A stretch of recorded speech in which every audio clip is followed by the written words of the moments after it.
Всем привет, дорогие друзья! В этом ролике мы поговорим о сюжете и недавно раскрытых тайнах Аденского национального кладбища.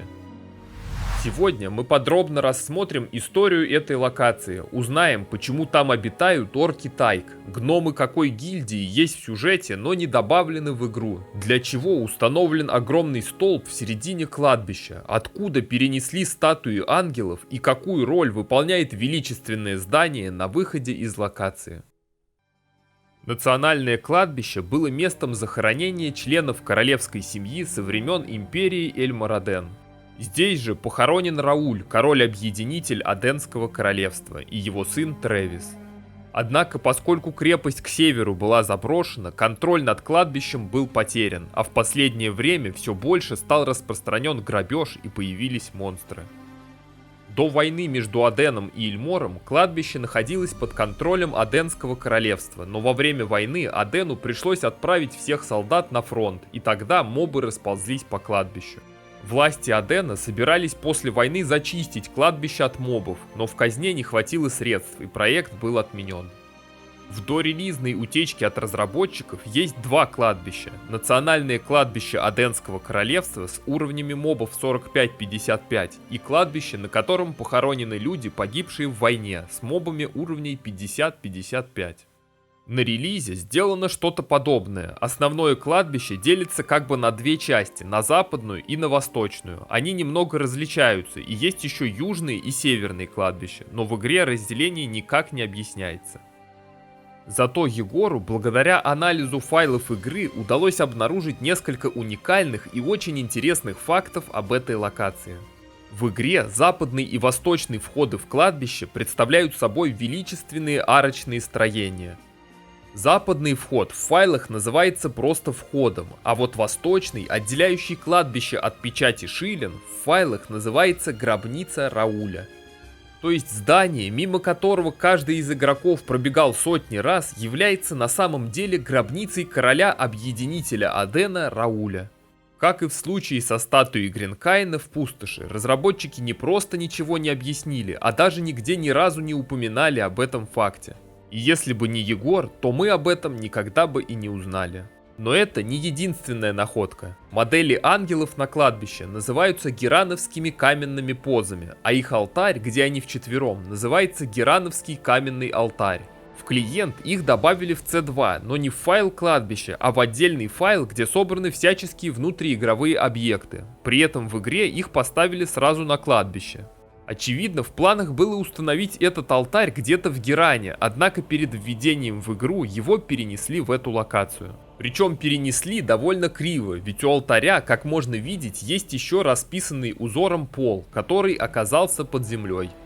До введения этого алтаря центральной достопримечательностью кладбища был высокий массивный монумент, который было видно почти со всего основного кладбища.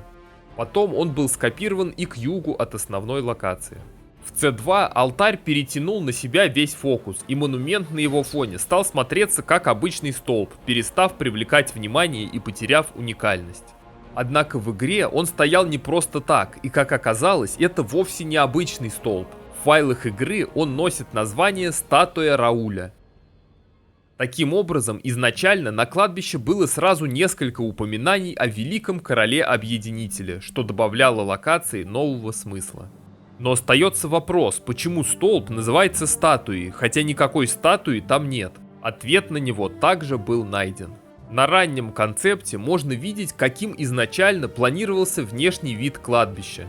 Там-то и можно увидеть, что на этом монументе должна была находиться статуя человека в королевских одеждах. Сама колонна была реализована практически в том же виде, а вот от статуи Рауля на ее вершине отказались, что очевидно было вызвано необходимостью быстрее выпустить обновление, однако в игре она потом так и не появилась. На этом же концепте можно видеть, что с восточной стороны также планировалась гробница, которая, однако, выглядела совершенно иначе. Похожие сооружения теперь можно найти в других частях локации. Само главное кладбище, благодаря замене архитектуры гробницы, в итоге получило более величественный вид. В релизном описании локаций на официальном сайте американской версии L2 упоминание Рауля осталось, однако сюжет сосредоточен на текущем состоянии дел. К примеру, там рассказывается, что на кладбище прячутся орки Тайк, ворующие предметы из могил людей низшего класса. Лидер орков, совершивший такие деяния, награждается особым титулом «Лидер снабжения». В результате многие недалекие молодые орки Тайк ежедневно рискуют своими жизнями, чтобы получить эту маленькую честь, занятые единственной навязчивой идеей разграбления могил. Орки Тайк имеют клановое теократическое общество. Солидарность и единство являются наиболее важными характеристиками среди членов племени.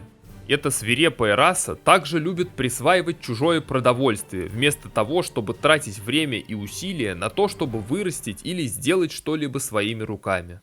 Понтифик Тайк Арак изначально стоял на кладбище, и хотя и потом был перенесен в Фаркастон Плейнс, по лору так и остался связан с кладбищем. Это повелитель орков Тайк, занимающий национальное кладбище и использующий его в качестве передовой базы для атаки на замок Аден. Возглавляя лишь небольшое количество элитных отрядов и отрядов снабжения, он пытался совершить блицкриг, но его план осложнился появлением необходимости учитывать множество интересов существ, уже обосновавшихся в регионе. Он ненавидит людей, которые в прошлом победили племя орков и разрушили королевство. Грабитель могил Ким вторгся на кладбище согласно части плана понтифика Арака по завоеванию замка Аден. Постоянные сражения с монстрами кладбища истощали его воинство, у которого стали заканчиваться припасы. Для достижения своих целей им было принято решение разграбить могилы, за что его прозвали Ким Расхититель могил. Основные силы орков Тайк базируются в лесу Зеркал. В рассказах сообщается, что Шахдун Зухистуи однажды прославился тем, что разгромил там их базу. Кроме орков Тайк, на кладбище обитает призрачный рыцарь Кабет. Этот выдающийся рыцарь погиб давным-давно во время битвы в ходе войны с королевством Эльмор. Он спокойно спал, однако когда в тревожные времена кладбище захватили монстры и демоны, его дух был пробужден. Теперь он атакует не только потревоживших его покой демонов, но и любое существо, которое проникло на кладбище. Также по лору на национальном кладбище Адена грабят могилы гномы-братья Сороки. Первоначально это была гильдия гномов, специализирующаяся на археологических исследованиях и сборе реликвий.